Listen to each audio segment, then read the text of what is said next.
धन्यवाद। आज हालात ये बन गई है कि हमारे क्षेत्र में खास करके जो हिसार का क्षेत्र है उसके साथ हर बार कोई ना कोई ज्यादती होती आई है और गांव खेदड़ के साथ तो बहुत ऐसी ज्यादतियां हुई है जिसको सहते सहते पानी बिल्कुल नाक के ऊपर से गया तो लोगों को बोलना पड़ा और ये धरना लगाना पड़ा। इस धरने का एक तरीके से मैं बता दूं गूंज इतनी है। आज सवेरे सवेरे मेरे पास सीआईडी चीफ का फोन आया, बोला मेरी जिम्मेदारी लगा रखी है, अपने हिसार तक है नाम तो मैं ले को नहीं, बोले मेरी जिम्मेदारी लगाई है और न्यू बता दो आज कौन सा बड़ा नेता होगा। तो हमने एक ही बात कही थी कि हमारा धरना पर बैठे हर एक आदमी सबसे बड़ा नेता है, सबसे बड़ी उम्र का हो चाहे सबसे छोटी उम्र का हो, सबसे बड़ा नेता हमारे लिए वही है और वही इंसान है, वही आवाम हमें जिताएगा, इस धरने को बिल्कुल समाप्ति की तरफ लेकर के जाएगा अपनी मांगों को पूरा करके। दो चार बातें कहूंगी कि ये चीजें आई क्यों, हमारी खेती में घाटा हो गया। गऊ के बिना हमारा कोई भी काम नहीं होता था खेत का, पहले बैल जोतते थे, धीरे धीरे जोटा बग्गी आ गया, आज में भी खत्म होगी। हम खुद जिम्मेदार हैं इन चीजों के लिए, हमने पुण्य करना छोड़ दिया और हम ट्रैक्टर की तरफ बढ़ते गए।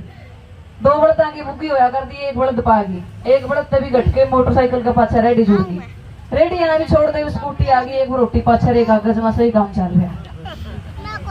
कि जिस दिन नाथ काटी बड़दा की गाय का जोड़ा खोलिया था उस दिन यूं कलयुग हमारा सर चढ़ के बोलिया था, नहीं बोला नाश करूंगा दुनिया का, आने वाले टेप में देख लियो उड़े लट बाजेगा। एक भाई अपने भाई की लीक न काटेगा, एक भाई अपने भाई की लीक न काटेगा। दान धर्म तुमने छोड़ दिया, दही माता न कार रहे और दर दर ठोकर खावा से करे तर उपकार रहे। खेत कमाया था गऊ का जाया, क्यों कर खेती में बाधा हो, कलयुग बोलिया राज करूंगा, ये तो मैं एक कम हो जाए ज्यादा हुई। इन्हीं हालातों को देखते हुए आज किसान की हालत क्या है कि मेरे देश का किसान आज लगे खावन जहर गवार बता और सोई नींद में नचली अंगड़ाई क्यों बैठी चुप सरकार बता।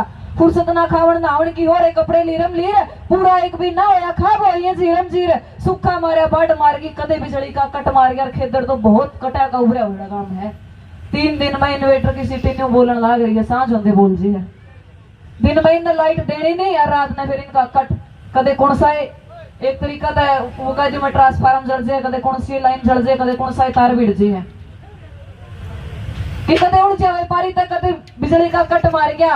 हालात देख हथियार गेड़ी मजबूर हो गया और न्यू आज मेरा किसान खेती से दूर हो गया। साथियों आज हमारे देश के अंदर किसान का बेटा न्यू कौन जानता मैं किसान बनूं। एक किसान ने अपना बालक 4.5-5 हजार रुपये पीजी में देके छोटे महीने की फीस भरा है, हॉस्टल की फीस भरा, उसके सारे खर्चे पुगावे है, न्यू सोचे कि मेरा बालक बड़ा अफसर बनेगा। दूर होने की चीजें क्यों आई, ना तो खेती नहीं गया करते, खेती तो बड़ा तो कोई धंधा ही नहीं, सब क्या मैं मार पड़ सका है, लेकिन खेती में धंधा कौन पड़ा है, मार कौन नहीं पड़ा। मारे ये बूढ़े भी आपकी छोरियां का ब्याह जमीन देख के करया कर दे नहीं, जमीन तो बड़ा कोई धन नहीं है।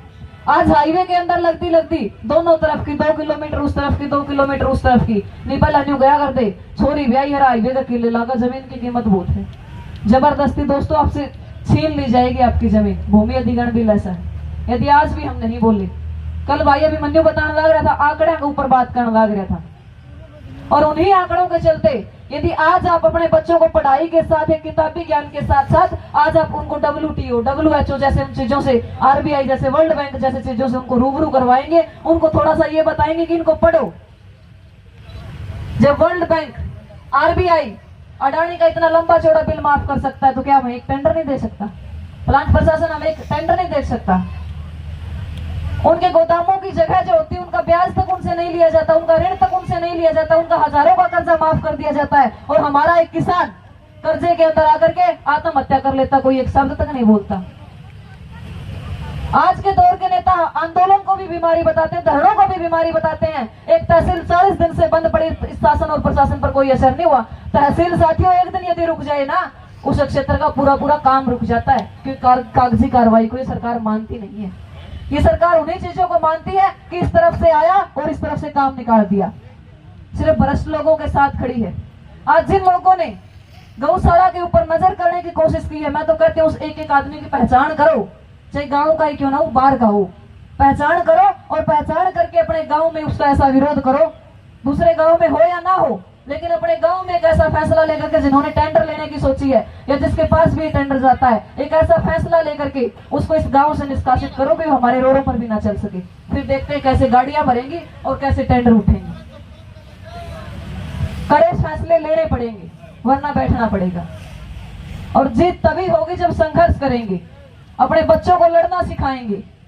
आज ये 10-10, 12-12 साल के बालक बैठे, इनके मन में न्यू है कि हमारे गांव में प्लांट भी है और बिजली भी बना है, नहीं इनको ये नहीं पता था इस प्लांट के अंदर चलता क्या है, इस प्लांट के अंदर क्या घटित हो रहा है, इस प्लांट के लोग कैसे, इस प्लांट का शासन कैसा, प्रशासन कैसा है।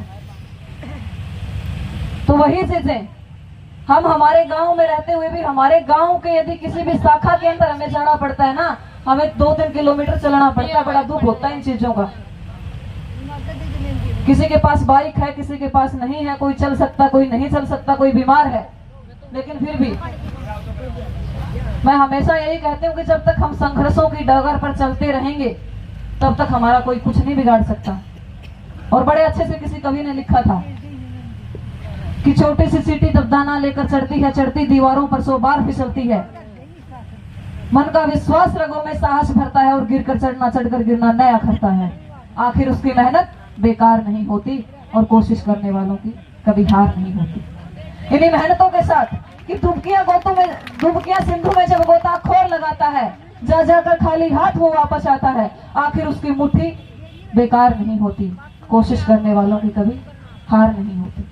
तो इसी कोशिश और मेहनत के साथ मैं चाहूंगी आप सभी बैठे रहिए।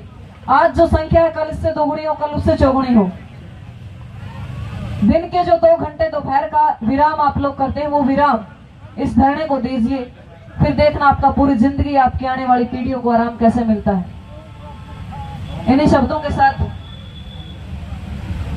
मैं आमंत्रित करना चाहूंगी जादूगर MS सम्राट को एक बार जोरदार तालियां।